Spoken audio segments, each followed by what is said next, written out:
നമുക്ക് questions discuss ചെയ്യാം. അപ്പം നിങ്ങൾക്ക് ഒരു 55 ഇപ്പം തന്നെ കീ ഒക്കെ വന്നിട്ടുണ്ട്. അപ്പം നിങ്ങൾക്ക് കാൽക്കുലേറ്റ് ചെയ്ത് നോക്കാം അല്ലേ. ഒരു 55 to 65 ആ ഒരു റേഞ്ചിലൊക്കെ ഉണ്ടെങ്കിൽ നിങ്ങൾക്ക് നല്ല രീതിയിൽ പ്രതീക്ഷിക്കാനുള്ളത് ഉണ്ട് ഈ ഒരു എക്സാമിൽ നിന്ന്. അപ്പം നമുക്ക് അടുത്ത ഫസ്റ്റ് ക്വസ്റ്റ്യൻ നോക്കാം. നമ്മൾ ഡിസ്കസ് ചെയ്യുന്നത് ബോട്ടണി പാർട്ടുകളിലെ ക്വസ്റ്റ്യൻ ആണ്. So which one of the following microscopy works on the principle of interferometry to gain information about the optical path length of the sample to see otherwise invisible features. അപ്പം നമുക്ക് options ഉണ്ടല്ലേ. ഇപ്പം mainly ക്വസ്റ്റ്യൻസിൽ ചോദിച്ചിരിക്കുന്നത് എന്താണ്? Optical path length അല്ലേ, അതായത് information about optical path length of the സാമ്പിളിന്റെ optical path ലെങ്തിനെ കുറിച്ചുള്ള ഇൻഫർമേഷൻസ് തരുന്ന നമ്മുടെ മൈക്രോസ്കോപ്പി ഏത് എന്നുള്ളതാണ്. അപ്പം ഇതിനകത്ത് ഓപ്ഷൻസ് എന്ന് പറയുന്നത് Nomarski microscopy, fluorescence microscopy, scanning electron microscopy, scanning tunneling microscopy അല്ലേ. അപ്പം ഇത് ഡയറക്റ്റ് ഉള്ളൊരു ക്വസ്റ്റ്യൻ തന്നെയാണ്. അപ്പം നമ്മൾ ഇതിൽ കറക്റ്റ് ആൻസർ എന്ന് പറയുന്നത് ഓപ്ഷൻ എ ആണ്. എന്താണ്? നൊമാസ്കി മൈക്രോസ്കോപ്പി ആണ്. ഇതിനെ തന്നെയാണ് നമ്മൾ എന്തെന്ന് വിളിക്കുന്നത്? ഡിഫറൻഷ്യൽ ഇന്റർഫറൻസ് കോൺട്രാസ്റ്റ് മൈക്രോസ്കോപ്പി എന്നും വിളിക്കുന്നത്. അപ്പോൾ ആ ഒരു പേര് ചിലപ്പോൾ എന്തായിരിക്കും നമുക്ക് ഫെമിലിയർ ആയിരിക്കും. ഈ ഒരു പേര് ഫെമിലിയർ അല്ലാത്തവരും കാണും. പക്ഷേ എങ്കിലും ഇതെന്തായിരുന്നു? സിമ്പിൾ തന്നെയുള്ളൊരു ക്വസ്റ്റ്യൻ ആയിരുന്നു. നെക്സ്റ്റ് നമുക്ക് സെക്കൻഡ് ക്വസ്റ്റ്യൻ നോക്കാം. The following are the statements about KM value. KM വാല്യൂയെ കുറിച്ച് നമുക്ക് കുറേ അധികം സ്റ്റേറ്റ്മെന്റ്സുകൾ കൊടുത്തിട്ടുണ്ട് അല്ലേ. അപ്പോൾ KM വാല്യൂ എന്താണെന്നും നമുക്കറിയാം. അതിനെക്കുറിച്ചൊക്കെ നമ്മൾ ഡീപ്പായിട്ട് ക്ലാസ്സുകളിൽ പഠിച്ചിട്ടുണ്ട്. അപ്പം അതിൽ കുറേയധികം സ്റ്റേറ്റ്മെന്റ്സ് കൊടുത്തിട്ടുള്ളതിൽ KM വാല്യൂവിനെ കുറിച്ചുള്ളതിൽ റൈറ്റ് ആയിട്ടുള്ള സ്റ്റേറ്റ്മെന്റ് ഏത് എന്നാണ് ചോദിച്ചിട്ടുള്ളത് അല്ലേ. സോ നമുക്ക് നോക്കാം. ഈ പറഞ്ഞിട്ടുള്ള എല്ലാ സ്റ്റേറ്റ്മെന്റ്സും എന്ത് തന്നെയായിരുന്നു? റൈറ്റ് തന്നെയായിരുന്നു. സോ കറക്റ്റ് ആൻസർ എന്ന് പറയുന്നത് option D, all of the above ആണ് റൈറ്റ് ആയിട്ടുള്ള ആൻസർ എന്ന് പറയുന്നത്. സോ തേർഡ് ക്വസ്റ്റ്യൻ, ഇതും നമ്മൾ ഡയറക്റ്റ് നമ്മുടെ ക്വസ്റ്റ്യൻസിൽ നമ്മൾ ക്ലാസ്സിൽ ഡിസ്കസ് ചെയ്തൊരു ക്വസ്റ്റ്യൻ ആയിരുന്നു അല്ലേ. നമ്മുടെ മിക്കാലിയസ് മെന്റൻ ഇക്വേഷൻ ഡയറക്റ്റ് ക്വസ്റ്റ്യൻ ആണ്, ഇക്വേഷൻ ആണ് ചോദിച്ചിട്ടുള്ളത്. കറക്റ്റ് ഓപ്ഷൻ എന്ന് പറയുന്നത് 3B ആണ് കറക്റ്റ് ആയിട്ടുള്ള ഓപ്ഷൻ. ഇത് നമ്മൾ ലാസ്റ്റ് റിവിഷൻ ടൈമിലൂടെ ഡിസ്കസ് ചെയ്തിട്ടുള്ള ഒരു ക്വസ്റ്റ്യൻ ആയിരുന്നു. ഡയറക്റ്റ് ക്വസ്റ്റ്യനുമാണ്. ആ ഇക്വേഷൻ പഠിച്ചിട്ടുള്ള എല്ലാവർക്കും എന്ത് ചെയ്യാം? ഒരു മാർക്ക് ഈസി ആയിട്ട് ഇവിടെ നിന്ന് സ്കോർ ചെയ്യാമായിരുന്നു. Then next one, fourth question, concentration of which of the following hormone increase in plants during senescence? സെനിസെൻസിന്റെ സമയത്ത് പ്ലാന്റ്സിൽ ഇൻക്രീസ്ഡ് ആയിട്ട് പ്രൊഡ്യൂസ് ചെയ്യുന്ന ഹോർമോൺസ് ഏതൊക്കെയാണ്? അപ്പം സെനിസെൻസ് എന്ന് പറയുമ്പോൾ നമുക്കറിയാം ഗ്രോത്ത് ഇൻഹിബിറ്റേഴ്സ് അല്ലേ. ഗ്രോത്ത് ഇൻഹിബിറ്റേഴ്സ് എന്നറിയപ്പെടുന്ന ഹോർമോൺസ് ആയിട്ടുള്ള എത്തിലീൻ ആൻഡ് അബ്സിസിക് ആസിഡ് ആണ് ഈ ഒരു ടൈമിൽ കൂടുതലായിട്ടും പ്രൊഡ്യൂസ് ചെയ്യുന്നത്. So fourth one correct answer എന്ന് പറയുന്നത് ഓപ്ഷൻ സി ആണ്. Then fifth one, given below are group of inhibitors of oxidative phosphorylation electron transport chain. Column A and their roles അല്ലെ. ഇതൊരു മാച്ച് ദ ഫോളോയിങ് ആണ്. Column എയിൽ നമുക്ക് oxidative ഫോസ്ഫോറിലേഷന്റെ ടൈമിലെയും അല്ലെങ്കിൽ electron transport ചെയിനിലെയും കുറച്ചധികം ഇൻഹിബിറ്റേഴ്സിന്റെ പേരുകളാണ് കൊടുത്തിട്ടുള്ളത്. കൂടാതെ അവയുടെ എന്ത് റോൾസ് അല്ലെങ്കിൽ ഫങ്ഷൻ ആണ് ഇവിടെ കൊടുത്തിട്ടുള്ളത്. അപ്പം ഇതിൽ നമ്മൾ കറക്റ്റായിട്ട് മാച്ച് ചെയ്യുക എന്നുള്ളതാണ് നമ്മുടെ ഡ്യൂട്ടി. അപ്പം നമുക്ക് ഈ ഒരു എക്സാമിൻ്റെ മാച്ച് ദ ഫോളോയിങ് എല്ലാം എടുത്തു കഴിഞ്ഞാൽ ഏറ്റവും simple part match the following ആണെന്ന് പറയാം. കാരണം നമുക്ക് ഏതെങ്കിലും ഒരു ആൻസർ കറക്റ്റായിട്ട് അറിയാമെങ്കിൽ നമുക്ക് ആ മാച്ച് ദ ഫോളോയിങ് കംപ്ലീറ്റ് ചെയ്യാനും 1 മാർക്ക് സ്കോർ ചെയ്യാനും പറ്റുന്ന രീതിയിലുള്ള മാച്ച് ദ ഫോളോയിങ് ആയിരുന്നു. ഏകദേശം എനിക്ക് തോന്നുന്നു 4ഓളം മാച്ച് ദ ഫോളോയിങ് ഉണ്ടായിരുന്നു. അവയെല്ലാം തന്നെ ഇപ്പം ഇവിടെ നോക്കിയ ഓരോരുത്തർക്കും ഓരോന്നര, ചിലർക്ക് 1 ആയിരിക്കും അറിയാവുന്നത്, ചിലർക്ക് 2 ആയിരിക്കും അറിയാവുന്നത്. അപ്പം നമ്മൾ നമ്മുടെ ക്ലാസ്സിൽ ഡിസ്കസ് ചെയ്തിട്ടുണ്ട് അല്ലേ. ഏതെന്ന്? 3. അതായത് നമ്മൾ യൂഷ്വലി ഡിസ്കസ് ചെയ്തിട്ടുള്ളതാണ് ഏതെന്ന് പറയുന്നത് 3 റോട്ടിനോൺ നമ്മൾ ഡിസ്കസ് ചെയ്തിട്ടുണ്ട്. അതുപോലെ തന്നെ നമ്മൾ ഒളിഗോമൈസിൻസ് ഡിസ്കസ് ചെയ്തിട്ടുണ്ട്. അപ്പം ഇത് വെച്ചിട്ട് കറക്റ്റായിട്ട് മാച്ച് ചെയ്യുക എന്നുള്ളതായിരുന്നു. അപ്പം നമുക്ക് ഓപ്ഷൻസും തന്നിട്ടുണ്ട്. നമ്മുടെ കറക്റ്റ് ആൻസർ എന്ന് പറയുന്നത് 1B, 2C, 3D, 4A എന്ന് പറയുന്ന ഓപ്ഷൻ ബി ആണ് നമ്മുടെ കറക്റ്റ് ആയിട്ടുള്ള ആൻസർ എന്ന് പറയുന്നത് അല്ലേ. 3 എന്താണ് നമ്മൾ പറഞ്ഞത്? 3D ആണ് കറക്റ്റ് ആയിട്ട് വരുന്നത്. റോട്ടോൺ എന്ന് പറയുന്നത് check the flow of electron from ferrous അല്ലേ FeS protein in the complex 1 to യുബിക്വിനോൺ ആണ് അതിൻ്റെ ഫംഗ്ഷൻ. അപ്പോൾ അത് നമുക്ക് കൃത്യമായിട്ട് അറിയാം. അപ്പോൾ നോക്കിയേ, ഇവിടെ 3D എന്ന് പറയുന്ന ഒരൊറ്റ ഓപ്ഷൻ മാത്രമേ ഉള്ളൂ അല്ലേ. അപ്പോൾ ആ ഓപ്ഷൻ വെച്ചിട്ട് നമുക്കിത് എന്ത് ചെയ്യായിരുന്നു? കറക്റ്റായിട്ട് തന്നെ ആൻസർ ചെയ്യാമായിരുന്നു. Then which one of the following statement is not correct? Correct അല്ലാത്ത സ്റ്റേറ്റ്മെന്റ് ഏത് എന്നാണ് ചോദിച്ചിട്ടുള്ളത് അല്ലേ. ഈ പറഞ്ഞിട്ടുള്ളവയിൽ കറക്റ്റ് അല്ലാത്ത statement Calmodulin is a multifunctional intermediate calcium binding messenger protein found universally in plants, animal, eukaryotic and microorganism. അല്ലേ correct ആയിട്ടുള്ള statement ആണ്. എന്താണ് കാൽമോഡിലിൻ എന്ന് പറയുന്നത്? മൾട്ടി ഫങ്ഷണൽ ആയിട്ടുള്ള കാൽസ്യം ബൈൻഡിങ് മെസ്സഞ്ചർ ആണ്. യൂഷ്വലി പ്ലാന്റ്സിലും ആനിമൽസിലും യൂക്കാരിയോട്സിലും മൈക്രോ ഓർഗാനിസംസിലും ഒക്കെ കാണപ്പെടുന്ന കാൽസ്യം ബൈൻഡിങ് ആയിട്ടുള്ള പ്രോട്ടീൻ ആണ് കാൽമോഡിലിൻ എന്ന് പറയുന്നത്. റൈറ്റ് ആയിട്ടുള്ള സ്റ്റേറ്റ്മെന്റ് ആണ്. അഗൈൻ ബിയും എന്താണ്? റൈറ്റ് ആണ്. സിയും റൈറ്റ് ആണ് അല്ലേ. ഈ ഒരു അല്ലെങ്കിൽ ഈ ഒരു പ്രോട്ടീൻ ആക്ടിവേറ്റ് ചെയ്യണമെങ്കിൽ നമുക്ക് കാൽസ്യം അയോൺസ് ബൈൻഡ് ചെയ്യേണ്ടതായിട്ടുണ്ട്, അതും ട്രൂ ആണ്. ദെൻ ഓപ്ഷൻ ഡി ഉണ്ട്. Each molecule of calmodulin containing 2 binding site for calcium. That is the wrong statement. So നമുക്ക് കണ്ടെത്തേണ്ടത് നോട്ട് കറക്റ്റ് ആയിട്ടുള്ള സ്റ്റേറ്റ്മെന്റ് ആയിരുന്നു. 6 എന്ന് പറയുന്നത് ഡി ആണ്. 7th one, find out the measure of central tendency which requires the data arrangement in descending or ascending order for its calculation. Arithmetic mean, mode, median, all of the above. ഇതും വളരെ simple ആയിട്ടുള്ള ഒരു question ആയിരുന്നു അല്ലേ. വളരെ നമുക്ക് PG ലെവലിൽ നിന്നും പറയാൻ പറ്റാത്ത രീതിയിലുള്ള ഒരു ക്വസ്റ്റ്യൻ തന്നെ ആയിരുന്നു. അതായത് നമ്മൾക്ക് കാൽക്കുലേഷന്റെ സമയത്ത് അസെൻഡിങ് ആൻഡ് ഡിസെൻഡിങ് ഓർഡറിൽ അറേഞ്ച് ചെയ്തിട്ട് നമ്മൾ വാല്യൂ കണ്ടുപിടിക്കുന്ന സെൻട്രൽ ടെൻഡൻസി മെഷേഴ്സ് ഏതെന്നുള്ളതായിരുന്നു. കറക്റ്റ് ആൻസർ എന്ന് പറയുന്നത് മീഡിയൻ ആയിരുന്നു അല്ലേ. മീഡിയൻ ആണ് നമ്മൾ എന്ത് ചെയ്യുന്നത്? അസെൻഡിങ് ഓർഡറിലും ഡിസെൻഡിങ് ഓർഡറിലും എഴുതിയ ശേഷം മിഡ് വാല്യൂ കണ്ടുപിടിക്കുന്നത്. So then which of the following statements are correct about numerical taxonomy? Numerical ടാക്സോണമിയെ കുറിച്ച് തന്നിട്ടുള്ളതിൽ കറക്റ്റ് ആയിട്ടുള്ള സ്റ്റേറ്റ്മെന്റുകൾ ഏത് എന്നാണ് നെക്സ്റ്റ് ക്വസ്റ്റ്യൻ എന്ന് പറയുന്നത്. അപ്പോൾ കുറേ അധികം സ്റ്റേറ്റ്മെന്റ്സുകൾ നമുക്ക് തന്നിട്ടുണ്ട്. അതിൽ നമ്മൾ കണ്ടെത്തേണ്ടത് കറക്റ്റ് ആയിട്ടുള്ള സ്റ്റേറ്റ്മെന്റുകളാണ്. കറക്റ്റ് ആയിട്ടുള്ള സ്റ്റേറ്റ്മെന്റ് എന്ന് പറയുന്നത് 1ഉം 3ഉം അതുപോലെ തന്നെ 4ഉമാണ് നമ്മുടെ കറക്റ്റ് ആയിട്ടുള്ള ന്യൂമറിക്കൽ ടാക്സോണമിയെ റിലേറ്റ് ചെയ്തിട്ട് കറക്റ്റ് ആയിട്ട് ഉണ്ടായിരുന്ന സ്റ്റേറ്റ്മെന്റുകൾ. Then 9th question, out of the total 64 codons, 61 codons code for 20 amino acid. This suggests അല്ലേ. ആകെ നമുക്കറിയാം 64 കോഡോൺസുകളാണ് ഉള്ളത്. ഈ 64 കോഡോൺസിൽ 61 കോഡോൺ എന്തിനെ കോഡ് ചെയ്യുന്നു? 20 അമിനോ ആസിഡ്സിനെ കോഡ് ചെയ്യുന്നു. അപ്പോൾ ഈ ഒരു ക്യാരക്ടേഴ്സിൽ നിന്ന് നമുക്ക് എന്താ മനസ്സിലാക്കാൻ പറ്റുന്നത്? ഓവർലാപ്പിംഗ് ഓഫ് കോഡോൺസ് ആണോ, ആംബിഗസ് നേച്ചർ ഓഫ് കോഡോൺസ് ആണോ, ഡീജനറസി ഓഫ് കോഡോൺസ് ആണോ, കൊളിനേറ്ററി ഓഫ് ജനറ്റിക് കോഡോൺസ് ആണോ? ഇതും ഡയറക്റ്റ് ക്വസ്റ്റ്യൻ തന്നെയാണ്. Correct answer option C, degeneracy of codon ആണ് നമുക്ക് അതിൽ നിന്നും മനസ്സിലാക്കാനായിട്ട് സാധിക്കുന്നത്. Next one is 10th question. Given below are the statements pertaining to ANOVA technique, identify the incorrect statement. അല്ലേ, അനോവയെ കുറിച്ചിട്ടുള്ള കുറച്ചധികം സ്റ്റേറ്റ്മെന്റുകൾ തന്നിട്ടുണ്ട്. ഇതിൽ ഇൻകറക്റ്റ് ആയിട്ടുള്ള സ്റ്റേറ്റ്മെന്റ് ഏതെന്നാണ് ചോദിച്ചിട്ടുള്ളത്. ഇൻകറക്റ്റ് ആയിട്ടുള്ള statement, in ANOVA model the different components of variance should follow multiplicative law. ഇത് ഫോളോ ചെയ്യുന്നുണ്ട് എന്നാണ് പറഞ്ഞത്. ആക്ച്വലി അനോവയിൽ ഫോളോ ചെയ്യുന്നുണ്ടോ? ഫോളോ ചെയ്യുന്ന ഇല്ല. അപ്പം ഏതാണ് wrong സ്റ്റേറ്റ്മെന്റ് എന്ന് പറയുന്നത്? ഓപ്ഷൻ ബി ആണ് wrong ആയിട്ടുള്ള സ്റ്റേറ്റ്മെന്റ് എന്ന് പറയുന്നത്. Then 11th question, given below are set of statistical method and their application in biological research but not in same order. അല്ലേ, ഇവിടെ കുറേ അധികം സ്റ്റാറ്റിസ്റ്റിക്കൽ മെത്തേഡ്സ്, നമ്മൾ കുറേ അധികം സ്റ്റാറ്റിസ്റ്റിക്കൽ മെത്തേഡ്സ് കൊടുത്തിട്ടുണ്ട്. കൂടാതെ അവയുടെയൊക്കെ ആപ്ലിക്കേഷൻസ് ആണ് കോളം ബിയിൽ കൊടുത്തിട്ടുള്ളത്. ഞാൻ കുറച്ച് മുമ്പ് പറഞ്ഞതുപോലെ ഏതെങ്കിലും 1-2 എണ്ണം നിങ്ങൾക്ക് അറിയാമെങ്കിൽ ഇവിടെ നമുക്ക് എന്ത് ചെയ്യാൻ പറ്റും? ഒരു മാർക്ക് ഈസി ആയിട്ട് സ്കോർ ചെയ്യാനായിട്ട് സാധിക്കും. സോ നമുക്കറിയാം കൈ സ്ക്വയർ അനാലിസിസ് എല്ലാവർക്കും അറിയാവുന്നതായിരിക്കും അല്ലേ. യൂഷ്വലി എല്ലാവർക്കും അറിയാവുന്നതായിരിക്കും എന്തെന്ന് പറയുന്നത്, കൈ സ്ക്വയർ അനാലിസിസ് എന്ന് പറയുന്നത്. കൈ സ്ക്വയർ അനാലിസിസ് എന്ന് പറയുന്നത് എന്താണ്? Calculate the deviation between observed and expected value അല്ലേ. കൈ സ്ക്വയർ എന്ന് പറയുന്നത് ഒബ്സർവ്ഡ് വാല്യൂവിൻ്റെയും എക്സ്പെക്റ്റഡ് വാല്യൂവിൻ്റെയും ഡീവിയേഷൻ കണ്ടുപിടിക്കാനായിട്ടാണ് നമ്മൾ എന്ത് കാൽക്കുലേറ്റ് ചെയ്യുന്നത്? കൈ സ്ക്വയർ കാൽക്കുലേറ്റ് ചെയ്യുന്നത്. സോ 4p എന്നുള്ളൊരു ഓപ്ഷൻ ഉണ്ടോ എന്ന് നമുക്ക് നോക്കാം അല്ലേ. 4p എന്നുള്ളൊരു ഓപ്ഷൻ ഉണ്ടോ? ദേ 4p എന്ന് പറയുന്ന 2 ഓപ്ഷൻസ് വരുന്നുണ്ട് അല്ലേ. 4pയിൽ 2 ഓപ്ഷൻസ് വരുന്നുണ്ട്. അപ്പം നമുക്ക് അവിടെ ഒരെണ്ണം കൂടി കണ്ടുപിടിക്കേണ്ടതായിട്ട് ആവശ്യമുണ്ട് അല്ലേ. നോക്കാം, വേരിയൻസ് എന്ന് പറഞ്ഞ എന്താണ്? Measure of the spread of distribution അല്ലേ. വേരിയൻസ് എന്ന് പറയുന്നത് measure of the spread of the distribution ആണ്. അപ്പൊ നമുക്ക് നോക്കാം, 2 എണ്ണം നമുക്ക് കിട്ടി. കൈ സ്ക്വയർ p എന്നും കിട്ടി, 3q എന്നും കിട്ടി. സോ 3q 4p എന്നുള്ളത് ഒരൊറ്റ ഓപ്ഷനേ ഉള്ളൂ. റൈറ്റ് ആൻസർ എന്ന് പറയുന്നത് എന്താണ്? ഓപ്ഷൻ എ തന്നെയാണ്. ഇവിടെ നമുക്ക് കംപ്ലീറ്റ് ഈ ഒരു മാച്ച് ദ ഫോളോവിങ്ങിൽ കംപ്ലീറ്റ് കാര്യങ്ങളൊന്നും അറിയേണ്ട കാര്യമില്ലായിരുന്നു. ഏതെങ്കിലും 2 എണ്ണം പ്രോപ്പറായിട്ട് അറിയാമെങ്കിൽ നമുക്കിത് ആൻസർ ചെയ്യാമായിരുന്നു. So next 12th question ആണ്, Following are few statements regarding sandwich Eliza. Find the option with incorrect statement. അല്ലേ, അപ്പം എലിസ നമ്മുടെ എയ്ഡ്സുമായിട്ട് ബന്ധപ്പെട്ടുള്ള ഒരു ക്വസ്റ്റ്യൻ ആണ്.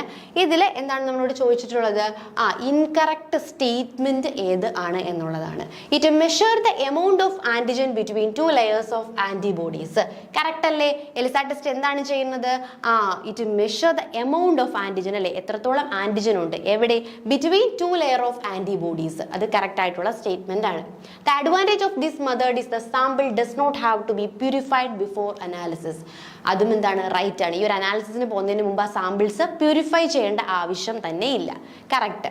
Monoclonal or polyclonal antibodies cannot be used as the capture and detection of antibodies in this method. നമ്മൾ use ചെയ്യുന്നുണ്ടോ? മൊണോക്ലോണലും polyclonal ആന്റിബോഡീസും use ചെയ്യുന്നുണ്ടോ? ഉണ്ട്. കനോട്ട് എന്നാണ് ഇവിടെ പറഞ്ഞിരിക്കുന്നത്. അപ്പം റോങ് സ്റ്റേറ്റ്മെന്റ് ഏത് തന്നെയാണ്? Option C. 12ന്റെ ആൻസർ എന്ന് പറയുന്നത് ഓപ്ഷൻ സി ആണ് റോങ് ആയിട്ടുള്ള statement. 13 again match the following ആയിരുന്നു. Given below is a list of analytical technique അല്ലെ, കുറേ അധികം അനലിറ്റിക്കൽ ടെക്നിക്കുകളാണ് ഇവിടെ കൊടുത്തിട്ടുള്ളത്. അത് കൂടാതെ അവയുടെ ക്യാരക്ടേഴ്സും എന്ത് ചെയ്തിട്ടുണ്ട്? നമ്മുടെ ബി പാർട്ടിൽ കൊടുത്തിട്ടുണ്ട്. അപ്പം ഇവയുടെ നമ്മൾ കറക്റ്റ് ആയിട്ടുള്ള എന്താണ് മാച്ച് ചെയ്യുകയാണ് ചെയ്യേണ്ടത്. നമുക്ക് നോക്കാം, കുറേ അധികം ഓപ്ഷൻസും നമുക്ക് തന്നിട്ടുണ്ട് അല്ലേ, വേരിയസ് ആയിട്ടുള്ള ഓപ്ഷൻസുകളും തന്നിട്ടുണ്ട്. അപ്പം ഇവിടെ നമുക്ക് അറിയാവുന്ന ഒരു കാര്യം, പെട്ടെന്ന് മനസ്സിലാവുന്ന ഒരു കാര്യമാണ് ഏതെന്ന് പറയുന്നത് SDS അല്ലെ. SDS പേജ് നമുക്ക് നല്ല രീതിയിൽ അറിയാവുന്നതാണ്. SDS പേജിന്റെ ഫംഗ്ഷൻ എന്താണ്? Separation of protein on the base of molecular mass അല്ലെ. പ്രോട്ടീൻ മോളിക്യൂൾസിനെ അതിന്റെ മോളിക്കുലാർ ബേസിസിൽ സെപ്പറേറ്റ് ചെയ്യുന്ന ടെക്നിക്കാണ് SDS പേജ് എന്ന് പറയുന്നത്. സോ നമുക്ക് നോക്കാം, 1B ആയിട്ട് വരുന്ന ഓപ്ഷൻസ് ഏതെങ്കിലും ഉണ്ടോ നോക്ക്. ഒരെണ്ണമേ ഉള്ളല്ലേ 1B ആയിട്ട് വരുന്നു. ഏതെങ്കിലും മാച്ച് ദ ഫോളോയിങ്ങിൽ 4 കാര്യങ്ങളുണ്ടായിരുന്നു. പക്ഷെ എനിക്ക് ഒരൊറ്റ കാര്യം മാത്രമേ അറിയുള്ളായിരുന്നു. എന്നിട്ടും എന്ത് കിട്ടി? നമുക്ക് ആൻസറിലേക്ക് എത്തി അല്ലേ. ആ കാര്യം കറക്റ്റ് ആണെന്ന് നമുക്ക് ഉറപ്പായിരിക്കണം. സോ SDS കറക്റ്റ് ആണെന്ന് ഉറപ്പായിരുന്നു. അപ്പോൾ അതുകൊണ്ട് എന്ത് ചെയ്തു? ഒരൊറ്റ കീ ഉപയോഗിച്ചുകൊണ്ട് നമ്മൾ എൻ്റെ ആൻസർ കണ്ടെത്തുകയാണ് ഇവിടെ ചെയ്യുന്നത് അല്ലേ. അപ്പോൾ ഇവിടെ നിന്ന് നമുക്ക് എന്ത് കിട്ടും? 1 മാർക്ക് കിട്ടും. അതുകൊണ്ട് തന്നെയാണ് ആദ്യമേ ഞാൻ പറഞ്ഞത് ഇതെന്താണ്, ഒരുപാട് ഡിഫിക്കൾട്ട് ആയിട്ടുള്ള ക്വസ്റ്റ്യൻസ് ഒന്നും തന്നെ ഈ എക്സാമിന് അങ്ങനെ ഇല്ലായിരുന്നു. കൂടുതലും മീഡിയം ടൈപ്പ് ഓഫ് ക്വസ്റ്റ്യൻസ് തന്നെയായിരുന്നു ഉള്ളത്. അതുകൊണ്ട് തന്നെ നമുക്ക് കട്ട് ഓഫ് പ്രീവിയസ് ഇയറിൽ നിന്നൊക്കെ കുറച്ച് കൂടുതൽ പ്രതീക്ഷിക്കാം. ഏകദേശം ഒരു 55 60 ഒരു റേഞ്ച് ആണ് ഇപ്പം നമുക്ക് പ്രതീക്ഷിക്കാവുന്ന ഒരു കട്ട് ഓഫ് എന്ന് പറയുന്നത്. ചിലപ്പോൾ അതിലും കൂടി പോകുക. എന്തായാലും അതിൽ കുറയാനുള്ള ചാൻസ് വളരെയധികം കുറവാണ്. ചാൻസ് ഒരുപാട് കുറവെന്ന് തന്നെ നമുക്ക് പറയാം. Then 14ാമത്തെ question, which one of the following statement about mRNA is not true അല്ലെ. ഈ RNA കുറിച്ചുള്ള സ്റ്റേറ്റ്മെന്റിൽ ട്രൂ അല്ലാത്തത്, ഈസ് നോട്ട് ട്രൂ ആണ്, ശരിയല്ലാത്തത് ഏതെന്നാണ് ചോദിച്ചിട്ടുള്ളത്. നമ്മുടെ ബി ആണ് അല്ലെ. It's a class of short non coding RNA molecule play a significant role in the regulation of gene expression at the transcriptional level. ഇതാണ് എന്ത് തെറ്റായിട്ടുള്ള അല്ലെങ്കിൽ നോട്ട് ട്രൂ, ശരിയായില്ലാത്ത statement. Which one of the following statement about phase contrast microscope is correct അല്ലെ. Face contrast മൈക്രോസ്കോപ്പിനെ സംബന്ധിച്ച് correct ആയിട്ടുള്ള statement ഏത് എന്നാണ് ചോദിച്ചിട്ടുള്ളത്. കറക്റ്റ് ആയിട്ടുള്ള സ്റ്റേറ്റ്മെന്റ് ആണ് ഇവിടെ നമ്മൾ പറയേണ്ടത്. കറക്റ്റ് ആയിട്ടുള്ള സ്റ്റേറ്റ്മെന്റ് ഓപ്ഷൻ സി ആണ്. The phase contrast microscope convert differences in refractive index of different part of the object into differences in intensity which are visible to the eye. അതായിരുന്നു എന്തെന്ന് പറയുന്നത് correct ആയിട്ടുള്ള answer എന്ന് പറയുന്നത്. So 15th one right answer is C. 16th question, zinc fingers are important in eukaryotic cell metabolism because they are, അപ്പോൾ ഈ നമുക്കറിയാം zinc fingers എന്ന് പറയുന്നത് യൂക്കാരിയോട്ടിക് മെറ്റബോളിസത്തിൽ വളരെയധികം ഇമ്പോർട്ടൻ്റ് ആയിട്ടുള്ള ഒരു ഫാക്ടറാണ്. അപ്പോൾ എന്തുകൊണ്ടാണ് എന്ന് ചോദിച്ചു കഴിഞ്ഞാൽ they are the structural motifs in many DNA binding proteins അല്ലേ. Correct answer option A.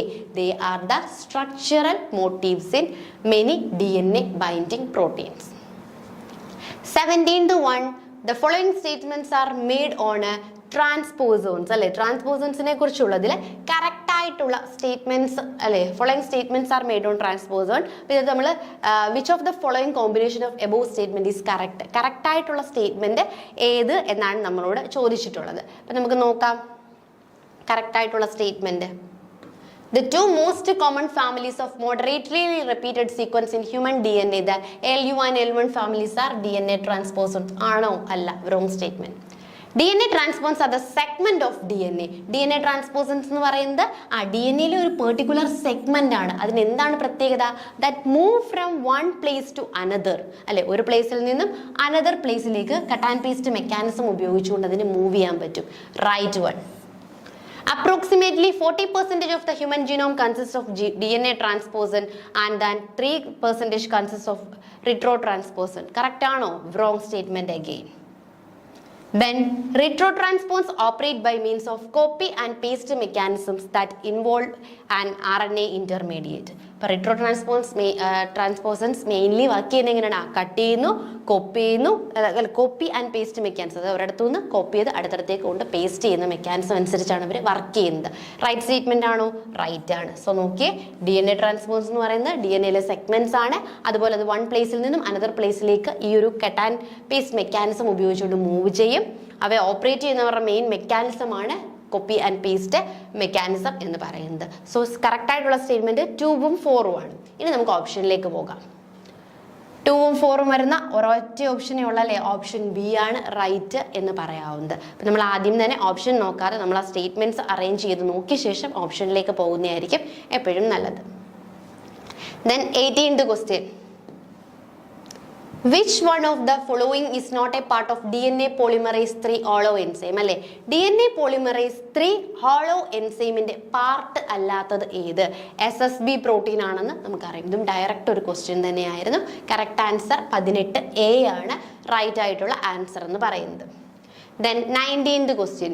Given below are few statements regarding the control of the cell cycle. അല്ലേ, നമ്മൾ ആ സെൽ സൈക്കിളുമായിട്ട് ബന്ധപ്പെട്ടിട്ട് കുറച്ചധികം സ്റ്റേറ്റ്മെന്റുകൾ തന്നിട്ടുണ്ട്. ഈ സ്റ്റേറ്റ്മെന്റുകളിൽ ഇൻകറക്റ്റ് സ്റ്റേറ്റ്മെന്റ്, അല്ലേ, ഇൻകറക്റ്റ് ആയിട്ടുള്ള സ്റ്റേറ്റ്മെന്റുകൾ ഏത് എന്നാണ് നമ്മളോട് ചോദിച്ചിട്ടുള്ളത്. അപ്പം ഇൻകറക്റ്റ് ആയിട്ടുള്ള സ്റ്റേറ്റ്മെന്റുകൾ ഏതെന്ന് ചോദിച്ചു കഴിഞ്ഞാൽ ഓൺലി വൺ, അല്ലേ, ഫസ്റ്റ് സ്റ്റേറ്റ്മെന്റ് മാത്രമാണ് നമുക്ക് ഇൻകറക്റ്റ് സ്റ്റേറ്റ്മെന്റ് എന്ന് പറയാനായിട്ട് ഉള്ളത്.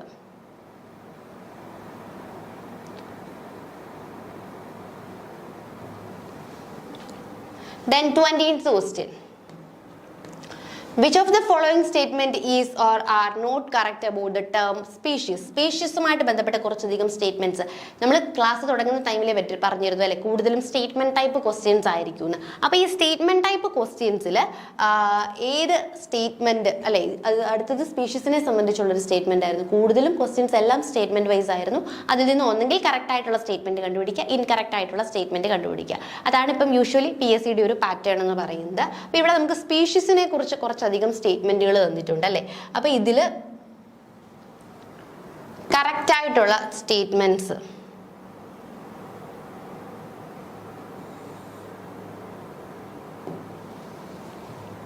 members of the sperm species are reproductively compatible but are reproductively isolated from other species. അങ്ങനെ ഒരു 4 സ്റ്റേറ്റ്മെന്റുകൾ തന്നിട്ടുണ്ട്.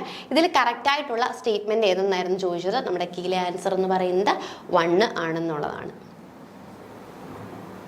Then how many molecules of NADPH and ATP respectively are required for the fixation of 6 carbon dioxide molecules into 1 exhaust sugar molecules through Calvin cycle? അല്ലേ, ഇതും വളരെ simple ആയിട്ടുള്ളൊരു question ആണ്. നമുക്ക് എല്ലാവർക്കും അറിയാവുന്നതാണ്. 12 NADPH and 18 ATP molecules ആയിരിക്കും അതിനായിട്ട് ആവശ്യമുള്ളത്. Then following statements are related to the beta oxidation of fatty acid. അല്ലേ, നമ്മൾ ഡീപ്പായിട്ട് പഠിച്ചൊരു ടോപ്പിക്കാണ് beta oxidation of fatty acid. അപ്പോൾ ഈ ബീറ്റ ഓക്സിഡേഷൻ ഓഫ് ഫാറ്റി ആസിഡ്സിനകത്ത് എന്താ പറഞ്ഞിട്ടുള്ളത്? അതിൻ്റെ സ്റ്റെപ്സ് ആണ് കൊടുത്തിട്ടുള്ളത്. ഇതിനെ കറക്റ്റ് ഒരു ഓർഡറിലേക്ക്, അല്ലേ, ഏതൊക്കെയാണ് ആദ്യം നടക്കുന്നത് എന്നുള്ള ആ ഒരു കറക്റ്റ് ഓർഡറിലേക്ക് ആക്കാനാണ് പറഞ്ഞിട്ടുള്ളത്. അപ്പം നമുക്ക് എല്ലാവൊന്നും അറിയില്ലെങ്കിൽ നമുക്ക് ഫസ്റ്റ് എന്തായാലും എല്ലാവർക്കും അറിയാമായിരിക്കും, അല്ലേ. ഫസ്റ്റ് ഓർഡർ എന്ന് പറയുന്നത് ആക്ടിവേഷൻ ഓഫ് ഫാറ്റി ആസിഡ് ആണ്, അല്ലേ. ആദ്യത്തെ സ്റ്റെപ്പ് എന്ന് പറയുന്നത് ഫാറ്റി ആസിഡിനെ ആക്ടിവേറ്റ് ചെയ്യുക. ATP, അല്ലെ, ആൻഡ് എൻസൈംസിന്റെ പ്രസൻസ്, എൻസൈംസ് തയോകൈനേസിന്റെ പ്രസൻസിൽ എന്തിനെ ആക്ടിവേറ്റ് ചെയ്യുന്നു? നമ്മൾ ഫാറ്റി ആസിഡ്സിനെ ആക്ടിവേറ്റ് ചെയ്യുന്നു. And this fatty acid is converted produced into fatty acyl coenzyme. അതായിരുന്നു ഫസ്റ്റ് സ്റ്റെപ്പ് എന്ന് നമുക്ക് എല്ലാവർക്കും ഏകദേശം അറിയാം, അല്ലേ. സോ നമ്മുടെ ഓപ്ഷനിൽ 3 ആദ്യം വരുന്ന എത്ര ഓപ്ഷൻസ് ആണുള്ളത്? 2 ഓപ്ഷൻസ് ആണ് ഉള്ളത് അല്ലേ? 2 ഓപ്ഷൻസ് ആണ് ഉള്ളത്. അപ്പൊ അതിൽ രണ്ടാമത് വരുന്നത് 1, 2, 1, 4 ആണ്. അപ്പൊ നമുക്ക് ആ ഓപ്ഷൻസിലേക്ക് ഒന്ന് പോവാം. എന്തായാലും രണ്ടാമത്തെ എന്താണ്? Thioclastic cleavage of beta keto fatty acetyl coenzyme into fatty acetyl coenzyme and acetyl കോഎൻസൈമേ അല്ല. സോ നെക്സ്റ്റ് വരുന്ന സ്റ്റേറ്റ്മെന്റ് 4th സ്റ്റേറ്റ്മെന്റ് ആയിരിക്കും. The 2 hydrogen atoms are removed between A and B അല്ലെ alpha and beta C atoms and the trans alpha beta unsaturated fatty acetyl coenzyme is formed in the presence of acetyl coenzyme dehydrogenase. So അതാണ് എന്തെന്ന് പറയുന്നത്? Right ആയിട്ടുള്ള answer 3, 4, 5, 1, 2 എന്നുള്ളതാണ് നമ്മുടെ correct answer എന്ന് പറയുന്നത്. Then 23rd question. Which of the following statement is incorrect? അല്ലെ, incorrect ആയിട്ടുള്ള സ്റ്റേറ്റ്മെന്റ് ഏത് എന്നാണ് ചോദിച്ചിട്ടുള്ളത്. സോ ഇവിടെ എന്താണ് പറയുന്നത്? വെർണലൈസേഷൻ, ഫിസിയോളജിയിൽ നിന്നുള്ളൊരു ക്വസ്റ്റൻ ആണ് അല്ലെ. വെർണലൈസേഷൻ എന്നുള്ളതിനെ പറ്റി ഇൻകറക്റ്റ് ആയിട്ടുള്ള സ്റ്റേറ്റ്മെന്റ് ഏത് എന്നാണ് ചോദിച്ചിട്ടുള്ളത്. അപ്പൊ വെർണലൈസേഷൻ എന്ന് പറഞ്ഞാൽ എന്താണ് നമുക്കറിയാം അല്ലേ? ചില്ലിങ് ട്രീറ്റ്മെന്റ് ആണ്. ഫ്ലവേഴ്സ് പ്ലാന്റ്സിന് ഫ്ലവറിങ് കുറച്ച് ഇൻഡ്യൂസ് ചെയ്യാൻ വേണ്ടി നമ്മൾ കോൾഡ് ട്രീറ്റ്മെന്റ് ചെയ്യുന്നതിനെയാണ് എന്തെന്ന് വിളിക്കുന്നത്? വെർണലൈസേഷൻ എന്ന് വിളിക്കുന്നത്. അപ്പൊ അതുമായിട്ട് ബന്ധപ്പെട്ടിട്ടുള്ള ടേംസ് ഒന്ന് നോക്കാം. നോക്കിയേ, plant can be devernalized by treatment with high temperature. അപ്പൊ നമ്മൾ ഈ വെർണലൈസേഷനിൽ ചെയ്യുന്നത് ലോ ടെമ്പറേച്ചർ ട്രീറ്റ്മെന്റ് ആണ് അല്ലേ.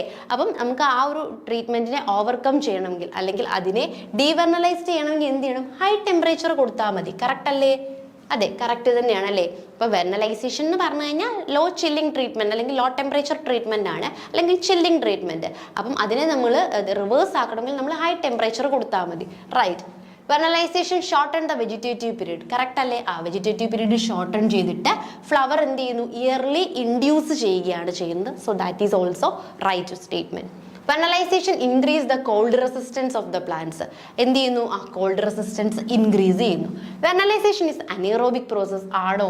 അല്ല. ഇറ്റ്സ് നീഡ് ഓക്സിജൻ അല്ലേ? It's need oxygen. It's an aerobic process. Energy produce ചെയ്യാൻ വേണ്ടി അവിടെ ആരെ യൂട്ടിലൈസ് ചെയ്യുന്നുണ്ട്?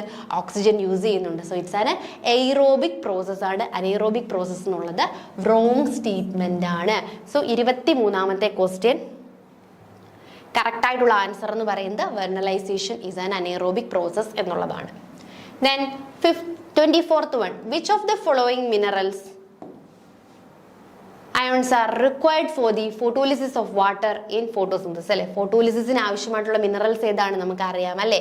IMN-ഉം ക്ലോറിൻ അയോൺസുമാണ്. സോ കറക്റ്റ് ആൻസർ എന്ന് പറയുന്നത് ഓപ്ഷൻ എ ആണ്. 25th question. അഗെയിൻ എന്താണ്?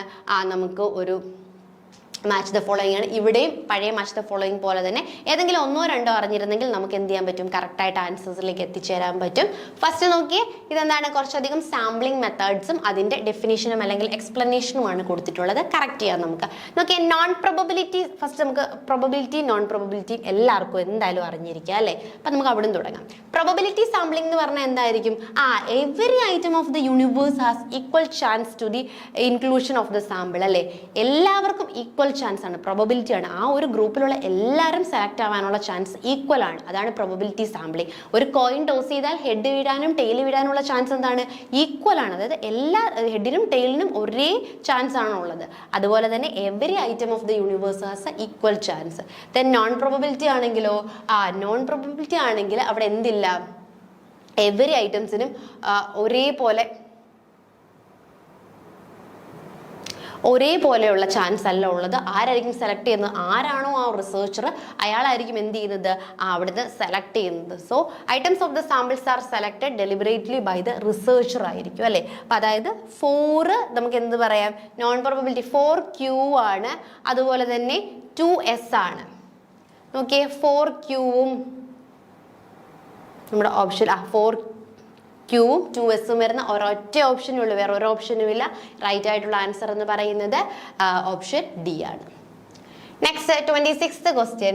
Which of the following is not an example of transmembrane transport between different subcellular compartments? Which of the following is not an example of transmembrane transport? തന്നിട്ടുള്ളവയിൽ transmembrane transport അല്ലാത്തത് ഏത് എന്നാണ് ചോദിച്ചിട്ടുള്ളത്. Transport from endoplasmic reticulum to Golgi complex ആണ് എന്തല്ലാത്തത്? Transmembrane transport അല്ലാത്തത്. അതായത് transport from endoplasmic reticulum to Golgi bodies. Correct answer is 26C ആണ്.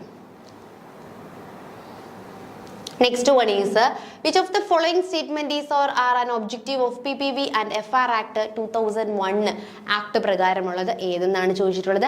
ഈ തന്നിരിക്കുന്ന സ്റ്റേറ്റ്മെന്റ്സ് എല്ലാം എന്താണ് നമ്മുടെ ആക്ടിന്റെ മെയിൻ ഒബ്ജക്റ്റീവ്സ് തന്നെയാണ്. അതായത് എന്താണ് പ്രൊട്ടക്ഷൻ ഓഫ് പ്ലാന്റ് വെറൈറ്റീസിനെ പ്രൊട്ടക്ട് ചെയ്യുക, encourage of the development of new plant വെറൈറ്റീസിന്റെ ഡെവലപ്മെന്റിനെ എൻകറേജ് ചെയ്യുക, അതുകൂടാതെ ഹൈ ക്വാളിറ്റി സീഡ്സ് ആർക്ക് പ്രൊവൈഡ് ചെയ്യുക, ഫാമേഴ്സിന് പ്രൊവൈഡ് ചെയ്യുക, ഫാമേഴ്സിന്റെ റൈറ്റ് പ്രൊട്ടക്ട് ചെയ്യുക. ഇതൊക്കെ എന്ത് തന്നെയാണ് നമ്മുടെ PPV FR ആക്ടിന്റെ ഒരു ഫംഗ്ഷൻസ് അല്ലെങ്കിൽ ഒബ്ജക്റ്റീവ്സ് ആണ്. So the right answer is all of the above ആണ് നമ്മുടെ 27ാമത്തെ ക്വസ്റ്റ്യന്റെ right answer. Then 28th question. The design of 2 oligonucleotide primers is the key success of PCR reaction. So choose the statement which is not correct about the primers. അല്ലേ, പ്രൈമേഴ്സിനെ സംബന്ധിച്ച് correct അല്ലാത്ത statement ഏതാണെന്നാണ് ചോദിച്ചിട്ടുള്ളത്. Correct ആയിട്ടുള്ള answer they must be complementary to each other. അല്ലേ, അതാണ് correct അല്ലാത്ത answer എന്ന് പറയുന്നത്. നെക്സ്റ്റ് അഗെയിൻ നമുക്ക് മാച്ച് ദ ഫോളോയിങ് ആണ്. Column A list the type of variable and column B list the explanation of these variable but not the same order. Match the both the columns carefully and select the options. Dependent variable, independent variable, continuous, extraneous variable. അല്ലേ, അപ്പം നമുക്ക് ഇവിടെ option ഉണ്ട്. ഏതെങ്കിലും 2 എണ്ണം അറിയാമെങ്കിൽ നമുക്ക് ഇവിടെ എന്ത് ചെയ്യാൻ പറ്റും, 1 മാർക്ക് സ്കോർ ചെയ്യാനായിട്ട് സാധിക്കും. അപ്പം ഡിപ്പെൻഡൻറ്റ് വേരിയബിൾ എന്ന് പറഞ്ഞു കഴിഞ്ഞാൽ എന്തായിരിക്കും, the variable value which may be changed due to the change in the value of other variable. ഈ ഒരു വേരിയബിൾ മറ്റൊരു വേരിയബിൾ ഡിപ്പെൻഡൻ്റ് ആണ് അല്ലേ, അതിൻ്റെ വാല്യൂ ചേഞ്ച് ചെയ്യുന്നതിനനുസരിച്ച് ഇതിൻ്റെ വാല്യൂവും ചേഞ്ച് ആവും. ഇനി ഇൻഡിപെൻഡൻറ്റ് വേരിയബിൾ എന്ന് പറയുമ്പോൾ it is a variable that stands alone and not changed by others action. വേറെ ഒന്നിൻ്റെ ആക്ഷനും കൊണ്ടും അതിന് എന്ത് ചെയ്യാൻ പറ്റില്ല, ഒരു തരത്തിലുള്ള ചേഞ്ചും ഉണ്ടാവില്ല. അപ്പം ഡിപ്പെൻഡൻറ്റ് വേരിയബിൾ എന്ന് പറയുന്നത് നമുക്ക് നോക്കാം. റൈറ്റ് ആൻസർ എന്ന് പറയുന്നത് 1R 2S 3Q. Then 31th question. The phage transduces those bacteria genes only which are adjoining to the prophage is observed in lambda phage, P1 phage, phage P20, all of the above. അല്ലേ, അപ്പം നമുക്ക് ഇതിൻ്റെ correct answer എന്ന് പറയുന്നത് lambda phage option A ആണ് correct ആയിട്ടുള്ള answer. Which transduce those bacterial genes only which are adjoining to the prophage. That is the right answer. So 31 എന്ന് പറയുന്നത് എ ആണ് റൈറ്റ് ആയിട്ടുള്ള answer. Which of the following is a dietary compound having epigenetic effect? അല്ലേ, epigenetic effect ഉള്ള dietary compound ഏത് എന്നാണ് ചോദിച്ചിട്ടുള്ളത്. തന്നിരിക്കുന്ന എല്ലാവർക്കും എന്തുണ്ട്, എപ്പിജനറ്റിക് എഫക്റ്റ് ഉണ്ട്.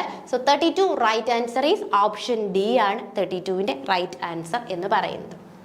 33. Who coined the term chromosomes? അല്ലേ, ക്രോമോസോംസ് നമ്മൾ ക്രോമോസോംസ് ക്ലാസ്സിൽ സ്ട്രക്ചർ പഠിക്കുന്ന സമയത്ത് പറഞ്ഞൊരു കാര്യം തന്നെയാണിത്. ക്രോമോസോംസ് എന്നുള്ള ടേം കോയിൻ ചെയ്തത് ആരാണ്, നമ്മുടെ വാൾഡിയർ ആണ് ക്രോമോസോംസ് എന്നുള്ള ടേം കോയിൻ ചെയ്തത്. എഗെയിൻ ഇതും ഒരു ഡയറക്റ്റ് ക്വസ്റ്റ്യൻ ആയിരുന്നു അല്ലേ, ഒരു കൺഫ്യൂഷനും ഒന്നുമില്ല. അത് ആരാണ് ക്രോമോസോം കണ്ടുപിടിച്ചതെന്ന് ഡയറക്റ്റ് ചോദിച്ചിരിക്കുകയാണ്. വാൾഡിയർ ആണ് ക്രോമോസോംസ് കണ്ടുപിടിച്ചിട്ടുള്ളത്. കറക്റ്റ് ആൻസർ 33 C ആണ്.